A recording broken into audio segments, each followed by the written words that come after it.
Hi, my name is David Wong, better known as Planet Being on the internet, and this video will be demonstrating Android running on the iPhone.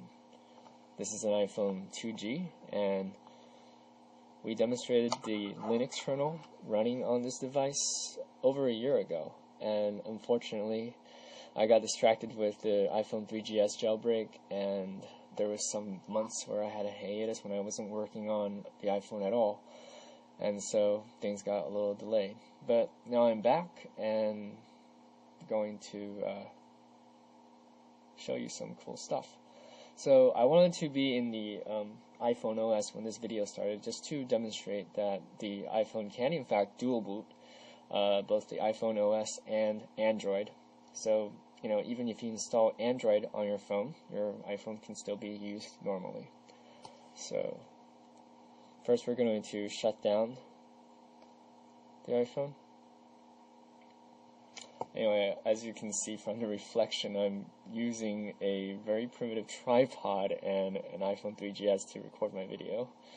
Not exactly made of money, so apologize for the quality of the video.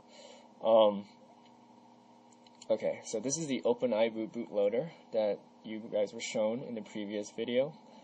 Since my photoshopping skills aren't really up to scratch, there's no Android button on this bootloader. However, I've hacked it so that if you hold down the home button on the OpenIBoot console icon, it'll be a signal to boot Android. So right now it's initializing the NAND and loading the kernel and the init RAM disk from the NAND, which is the Linux kernel, of course. And now we're inside the Linux kernel. Familiar Tux logo there.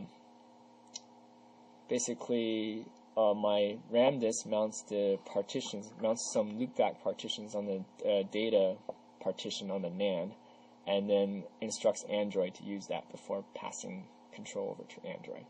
So now Android has control, and we should see the frame buffer initialize and the Android logo come up pretty soon. So sorry for the long video, but I wanted to show you guys the whole boot process.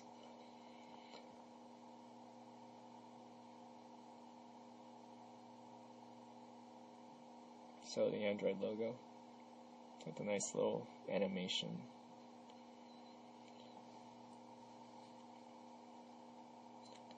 And sorry this took so long.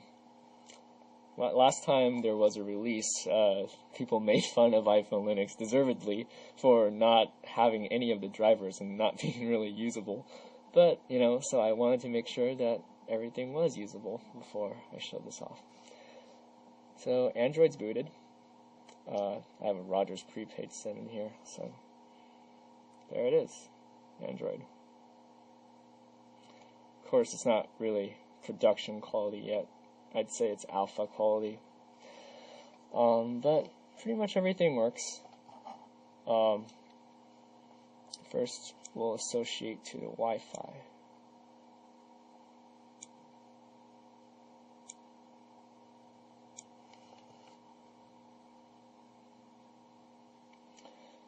It's slightly buggy because I didn't bother to implement all the proprietary driver, not proprietary, but Android-specific driver extensions. So sometimes the OS thinks that it's not scanning, but it is. See, we've associated.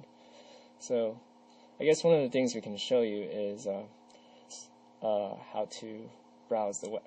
Jeez, I'm a little clumsy with this operating system.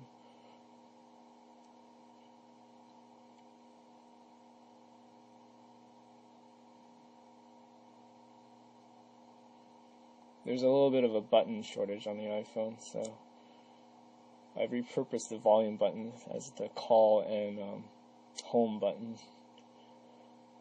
So let's go to Reddit. Maybe I should have gone to Dig. There'd be fewer letters.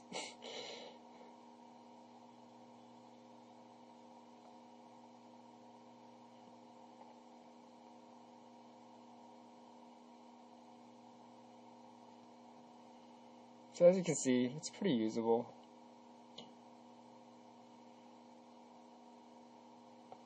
I like this feature of Android.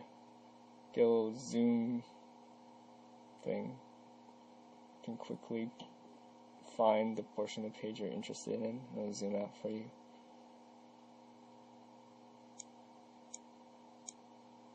So yeah, there's the browser.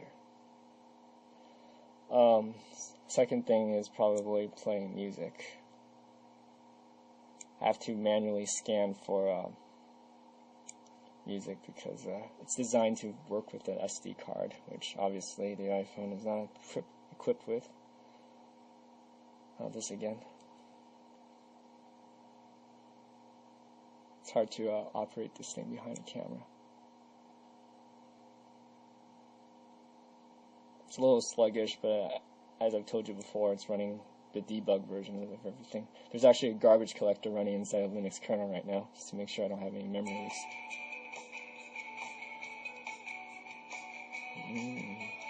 There you go. So,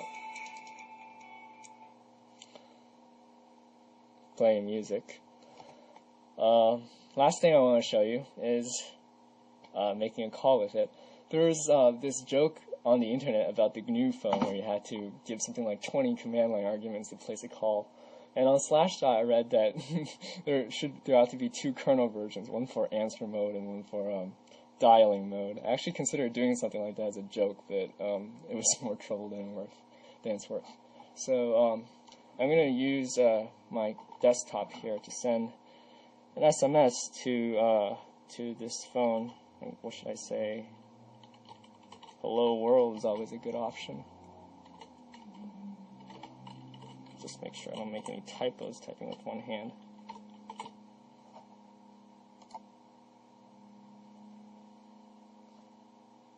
So Skype says it's sending. Hopefully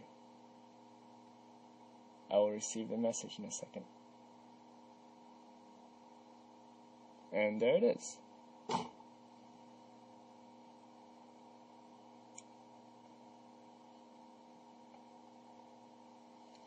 Okay, so I think the last thing to test is making a call. So I'll place a call at Skype here. You're hearing my computer speakers.